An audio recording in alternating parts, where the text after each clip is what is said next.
జీహెచ్ఎంసీలో శివారు మున్సిపాలిటీల విలీనాన్ని బీజేపీ వ్యతిరేకిస్తోందన్నారు ఆ party state chief Ramachandra Rao. Real estate కోసమే విలీనం చేసినట్లుగా ఉందన్నారు. రాజకీయంగా దురుద్దేశంతో ప్రభుత్వం నిర్ణయం తీసుకుందని ఆరోపించారు. ప్రస్తుతం ఉన్న వాటిలో సౌకర్యాలు కల్పించకుండా కొత్త మున్సిపాలిటీల విలీనంతో ప్రయోజనమేంటని ప్రశ్నించారు.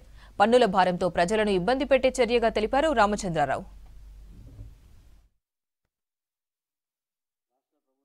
జీహెచ్ఎంసీ పరిధి పెంచి దాదాపు 20 మున్సిపాలిటీస్ 7 మున్సిపల్ కార్పొరేషన్స్ దాన్ని జోడించి ఏదో పెద్ద నగరం కింద మేము దీన్ని సృష్టించాలి అనేటువంటి నిర్ణయం తీసుకుందో ఈ నిర్ణయాన్ని భారతీయ జనతా పార్టీ వ్యతిరేకిస్తుంది.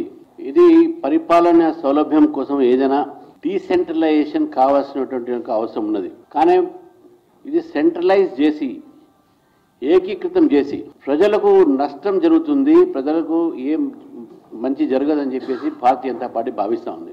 గతంలో ఎంసీహెచ్ అని ఉండే మున్సిపల్ కార్పొరేషన్ ఆఫ్ హైదరాబాద్, దాన్ని జిహెచ్ఎంసీగా మార్చారు.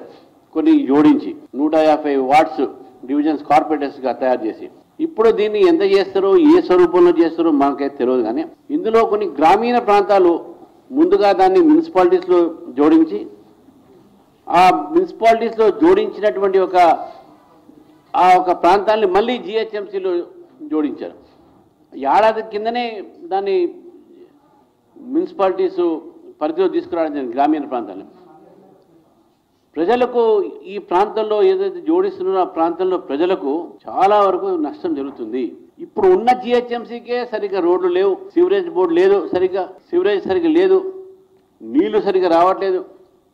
మరి జిహెచ్ఎంసీ పరిధిని పెంచి మీరు ఎటువంటి ఒక సౌకర్యాలను కలిగించకుండా ప్రజలకు ఏం సందేశం ఇవ్వబోతున్నారు, ఏం చేయబోతా ఉన్నారు? ఈరోజు మీరు హిల్ట్ పేరు మీద 9,000 చిల్లర లక్ష ఎకరాలని మీరు తీసుకువచ్చి ఈరోజు రియల్ ఎస్టేట్గా మార్చారు. ఇప్పుడు ఇది కూడా రియల్ ఎస్టేట్ కోసం చేస్తున్నట్టు అనిపిస్తుంది. ఢిల్లీ 3 భాగాలు చేసింది, వాళ్ళు ఫెయిల్ అయింది, మాట్లాడారు. అదేవిధంగా బెంగళూరు సంబంధించినటువంటిగా ఏదైతే చేశారో అది కూడా ఫెయిల్ అయిపోయింది. ఇప్పుడు దీన్ని తీసుకువచ్చి 3 భాగాలు చేస్తే ఇది ఒక మజ్లీస్ సంబంధించినటువంటి ప్రజల మీద ఒక భాగం వాళ్ళకు దారహస్తం చేసేటట్టుగా అవకాశాలు ఎక్కువనే వాళ్ళ ప్రజల మీదనే మీరు చేసినట్టు స్పష్టంగా కనబడతా ఉంది.